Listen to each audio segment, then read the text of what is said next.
안녕하십니까. 물리를 알려주는 프로그래머 서정영입니다. 오늘 배울 내용은 바로 가속도입니다. 제1운동의 법칙인 관성에 이어서 이번에는 뉴턴의 두 번째 운동 법칙인 가속도의 법칙에 대해서 생각해 보겠습니다. 우리는 앞에서 속도를 다루면서 가속도에 대해서도 공부했으니 운동 제2법칙이 생소하지는 않을 것입니다. 갈릴레이가 관성이라는 개념으로 물리학의 새로운 지평을 연 것은 사실이지만 관성만으로는 설명하지 못하는 운동의 원리가 있습니다.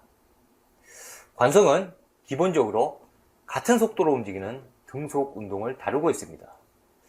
그런데 생활 속에 벌어지는 운동은 등속 운동보다는 속도가 변하는 가속 운동이 더 많다는 사실입니다.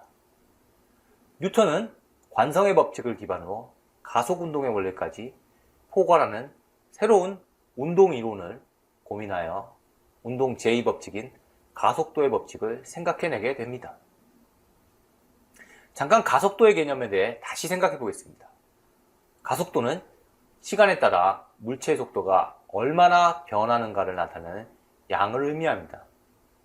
즉, 가속도는 속도의 변화를 시간으로 나눈 값입니다. 처음 속도를 v1, 나중 속도를 v2라고 하고 처음 시간을 t1, 나중 시간을 t2라고 하겠습니다. 간단히 속도 변화를 델타 v라고 하고 시간 변화를 t라고 쓰겠습니다. 그리고 가속도 A를 수식으로 표현해 보겠습니다. A는 v2-v1 나누기 t2-t1, 즉 이것은 델타 v 나누기 t의 값이 되겠습니다. 그럼 앞에서 속도를 배우면서 생각해본 고속철도의 예를 통해 가속도의 개념과 좀 더 친해져 보겠습니다. 열차가 출발하기 시작한 1시간 동안의 가속도부터 생각해 보겠습니다. 고속열차는 출발 1시간 후에 300km/h에 도달하고 처음 속도는 정지 상태인 0이었으니 속도의 변화 델타 V는 300km/h입니다. 시간의 변화는 1시간이니까 처음 1시간 동안의 가속도는 300km/h 제곱이 됩니다. 두 번째, 세 번째 시간은 쉽습니다. 계속 같은 속도인 300km/h로 달리므로 속도의 변화와 가속도 모두 0입니다. 마지막 네 번째 시간은 첫 번째 출발하는 상황과 반대입니다. 처음 속도는 300km/h이고 마지막에는 정지하니 속도의 변화 델타 V는 마이너스 300km/h입니다.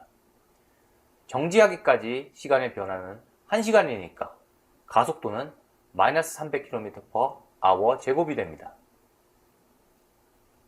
이제 가속도의 개념이 좀 더 익숙해졌을 테니 뉴턴이 가속도를 발견했던 중요한 두 가지 단계를 따라가 보도록 하겠습니다. 첫 번째는 힘과의 관계입니다.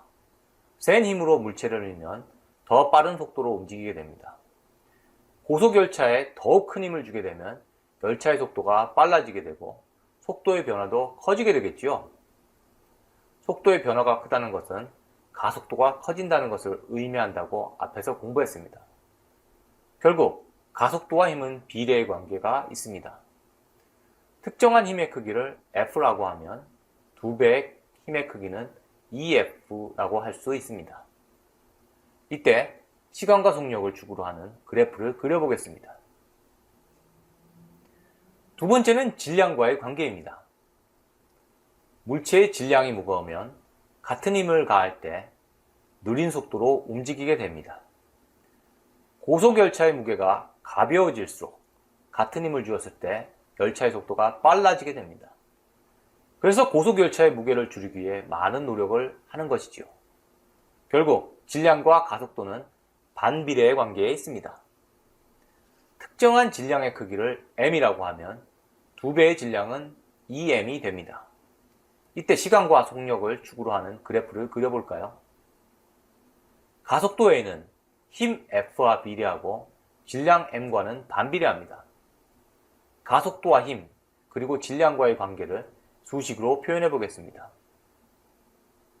이제 위의 식을 변형시켜 뉴턴이 만든 역사적인 운동 제2 법칙인 가속도의 법칙을 공식으로 정리할 차례가 되었군요. 힘 F는 질량 M과 가속도 A의 곱으로 구해질 수 있습니다. 즉 이를 식으로 나타내면 F는 MA 이렇게 나타낼 수 있습니다.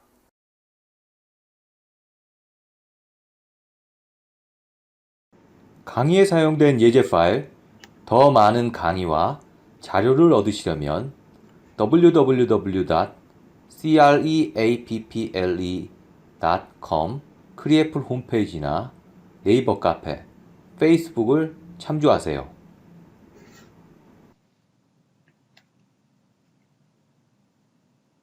보다 더 좋은 자료를 만들도록 구독과 좋아요로 응원해 주세요.